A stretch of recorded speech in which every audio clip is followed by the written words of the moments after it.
Hello everyone. तो इस video के अंदर हम बात करेंगे 3 बिटर ट्रूथ्स के बारे में जो कि आपको एसएससी, सीजीएल, सीएचएसएल, स्टेनो या एमटीएस के प्रिपरेशन से स्टार्ट करने से पहले या फिर उसके टाइम में आपको पता होनी चाहिए। क्योंकि अच्छी बातें आपको काफ़ी लोग बता रहे होंगे कि एसएससी काफ़ी अच्छी जॉब है, अच्छे जॉब्स मिलते हैं यहाँ पे, बहुत अच्छा करियर है, ये है वो है, वो सारी चीज़ें आपको पता है और वेल एंड गुड है। वो सारी चीज़ें झूठ नहीं है, मैं बिल्कुल सच बता रहा हूँ। बहुत अच्छा इसमें स्कोप है करियर का, बहुत अच्छा आपको जॉब लगेगा। लेकिन इसके अंदर कुछ अगर आप प्रिपरेशन करते हो तो कुछ ऐसी चीज़ें भी हैं जो कि थोड़ा नेगेटिवली आपको इफेक्ट कर सकती है, तो वो चीज़ भी आपको पता होनी चाहिए। तो उसी के लिए ये वीडियो बनाया जा रहा है। अगर आप चैनल पे नए हो तो वीडियो को पॉज करके मेरे बारे में यहाँ से पढ़ सकते हो, यहाँ बेसिक डिटेल्स लिखी हुई हैं। चलो पहला जो ट्रूथ है उसके बारे में बात करते हैं। पहला ट्रूथ ये है कि ये जो एग्जाम्स हैं काफ़ी ज़्यादा लंबा टाइम लेते हैं आपको ज्वाइनिंग देने में।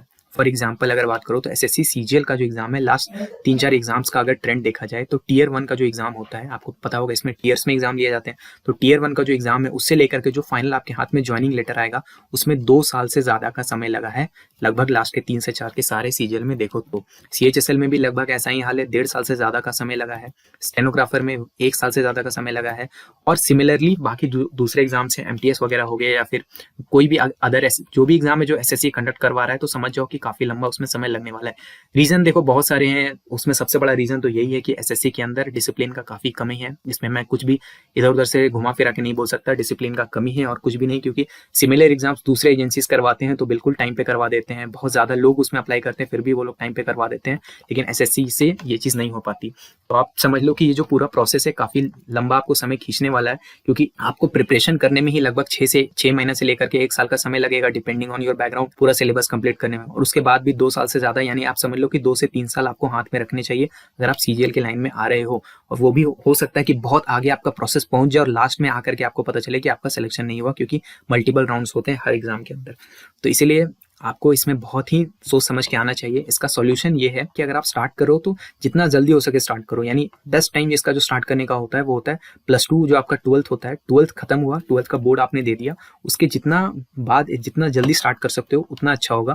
क्योंकि उसके बाद क्या होगा कि आपको तैयारी करने के लिए सही टाइम मिलेगा, साथ में आपका पैरेलली ग्रेजुएशन भी चलता रहेगा। और उसके बाद आप सीएचएसएल और स्टेनोग्राफर के एग्जाम के लिए एलिजिबल भी रहते हो, क्योंकि आप +2 के बाद ही एलिजिबल हो पाते हो। तो ये सारे एग्जाम्स के जब फॉर्म निकले तो इसको भरते रहा करो। हो सकता है ये किसी एग्जाम में आपका सिलेक्शन हो जाए, तो अगर सिलेक्शन हो जाता है तब तो अच्छी ही बात है, आपको डायरेक्ट गवर्नमेंट जॉब मिल गई। और अगर सिलेक्शन नहीं भी होता तो फिर जब सीजीएल देने जाओगे तो आप अच्छा खासा एक्सपीरियंस लेकर के जा रहे होगे, क्योंकि सारे एग्जाम्स के पैटर्न में काफ़ी ज़्यादा सिमिलरिटी होती है, चाहे वो सीजीएल हो, सीएचएसएल हो, स्टेनोग्राफर हो, काफ़ी ज़्यादा सिमिलरिटी रहती है। तो आपको बेनिफिट हो सकता है। और अगर आप ऐसे बैकग्राउंड से होते हो, जैसे मिडिल क्लास फैमिलीज में जनरली क्या होता है कि आपको काफ़ी जल्दी जॉब की ज़रूरत होती है और गवर्नमेंट जॉब किसी रीज़न से अगर आपको लेने का ज़रूरत ही है तो आप बैंकिंग एग्जाम्स की तरफ जा सकते हो। बैंकिंग में क्या है कि विद इन 6 मंथ आपको हाथ में ज्वाइनिंग मिलेगी। मतलब 6 मंथ के बाद 7वें महीने में आप बैंक में जॉब कर रहे होगे, आपके हाथ में सैलरी आ रही होगी, ये वाला सीन रहता है। और बैंकिंग के मल्टीपल एग्जाम्स भी होते हैं 1 साल में। आईबीपीएस पीओ है, क्लर्क है, ग्रामीण बैंक पीओ है, क्लर्क है, और एसबीआई का पीओ, क्लर्क, साथ में और बहुत सारे एग्जाम्स हैं, इंश्योरेंस वगैरह के जो एग्जाम्स होते हैं। तो इसके अंदर चीज़ें काफ़ी स्मूथ रहती हैं, एकदम टाइम से प्रोसेस चलता है और इतना लंबा वेट आपको कभी नहीं करना पड़ेगा बैंकिंग के किसी भी एग्जाम में। तो इसीलिए अगर आपको जल्दी जॉब चाहिए, कुछ आपका ऐसा सिचुएशन है, तो आपको बैंकिंग की तरफ जाना चाहिए। एसएससी में अपना समय मत खराब करो। दूसरा जो ट्रूथ है वो ये सैलरी के रिगार्डिंग है। देखो सैलरी जो है वो प्राइवेट सेक्टर से कंपेरेबल नहीं है, लेकिन इसमें एक कंडीशन है कि अगर आपके पास स्किल्स है। अगर तो आपके पास स्किल्स ही नहीं है तब तो फिर ये पॉइंट वैलिड नहीं है, क्योंकि फिर तो आपको कुछ भी नहीं मिलेगा, कहीं भी नहीं मिलेगा। लेकिन प्राइवेट सेक्टर में क्या है कि थोड़ा अगर आपके पास थोड़ा भी कुछ भी ढंग का स्किल है जो डिमांड में है, तो आपको काफ़ी अच्छा सैलरी मिल सकता है। एग्जाम्पल से इसको समझते हैं कि जो one of the highest salaries है सीजीएल में, जो कि 4600 ग्रेड पे की अप्रॉक्स सैलरी, अगर ऊपर नीचे थोड़ा बहुत बात करो तो 75,000 के अप्रॉक्स बनती है, ठीक है। लेकिन प्राइवेट सेक्टर में अगर आप 25,000 पर मंथ से भी कोई जॉब अपना स्टार्ट करते हो तो जो प्रोग्रेशन है वो आपका एक्सपोनेंशियल है। यानी स्टार्ट तो आप इतने कम से कर रहे होगे, लेकिन जब धीरे धीरे आप स्किल्स को अपना और अपग्रेड करोगे। और प्राइवेट में क्या है कि स्किल्स का जरूरत होता है, आपको इनकरेज किया जाएगा अपने एम्प्लॉयर से कि आप और चीज़ें सीखो, आपको सीखने में मदद की जाएगी, सारे कोर्सेज वगैरह वही लोग प्रोवाइड करते हैं। तो आप जब सीखते जाओगे तो इसमें मल्टीपल लैक्स पर मंथ भी अर्न कर सकते हो धीरे धीरे करके, जब आपका 5 से 10 साल में जो आपका करियर इंक्रीमेंट होगा। जबकि सीजीएल के अंदर जो जॉब है, नो डाउट जॉब बहुत ही अच्छी है, लेकिन 5 से 10 साल में आप इतना कभी नहीं कमाओगे जितना प्राइवेट सेक्टर में या स्टार्टअप्स में या फिर बिजनेस में कमा सकते थे। तो ये चीज़ अपने माइंड में रखना। मैं ये नहीं बोल रहा हूँ, ऑफकोर्स प्राइमरी मोटिवेशन आपका कभी भी गवर्नमेंट जॉब में आने का ये नहीं होता है कि सैलरी मुझे अच्छी चाहिए, लेकिन एक बात समझ लो कि सैलरी भी एक इंपॉर्टेंट फैक्टर होता है। अभी आपको नहीं लग रहा होगा क्योंकि आप स्टार्टिंग में जोश में हो, लेकिन फ्यूचर में सैलरी से भी काफ़ी चीज़ें फ़र्क पड़ती हैं। तो इसका सॉल्यूशन ये है कि अगर आप अभी प्रेजेंटली आप प्रॉपर टाइम लगाओ असेस करने में कि आपको क्या चाहिए, आपकी नीड्स क्या क्या हैं, और उसके अकॉर्डिंग ये जो सैलरी आपको मिलने वाला है, क्योंकि देखो 75,000 तो one of the highest salaries है।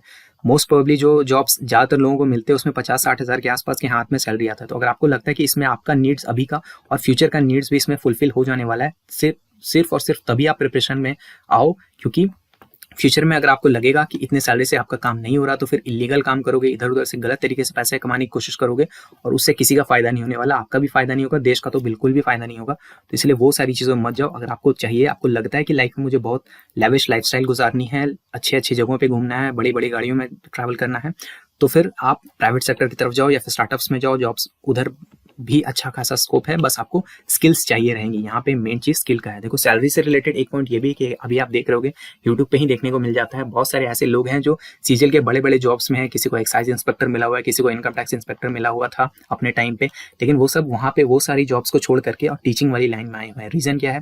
देखो ऑफकोर्स टीचिंग में कोई भी इंसान आया हुआ है तो प्राइमरी रीजन उसका यही है कि उसको टीचिंग के लिए पैशन था, उसको लोगों के बच्चों की मदद करने का पैशन था। लेकिन एक रीजन यहाँ पे पैसे का भी होता है, पैसा इंपॉर्टेंट रोल प्ले करता है, क्योंकि वहां पे क्या है, आपको ही पता है कि यहाँ पे जो 75,000 मिल रहा है, इधर जिनके कोर्सेज अच्छे बिक रहे हैं, जो अच्छे से पढ़ा रहे हैं, ऑफ कोर्स पढ़ाना भी अच्छा से होगा, उनके पास स्किल्स है, ये जो मैंने ये बात की, उनके पास स्किल्स है, टीचिंग का अच्छा स्किल्स है, तो वो बहुत ज़्यादा, इससे 10 गुना ज़्यादा अर्न कर सकते हैं per month easily with ease. मतलब इसमें कोई दो राय नहीं है, जितना बड़ा ये इंडस्ट्री हो चुका है, जितने लोग प्रिपेयर करते हैं। तो इसीलिए आप जब देख रहे हो उन लोगों को, तो उसमें ये भी चीज़ बैक एंड में आपकी चलनी चाहिए कि भले ही प्राइमरी मोटिव उनका पैसा ना रहा हो, लेकिन पैसा एक मोटिव ज़रूर रहता है। फाइनल पॉइंट ये है कि आप जो है अपना एम्प्लॉयबिलिटी लूज कर जाते हो।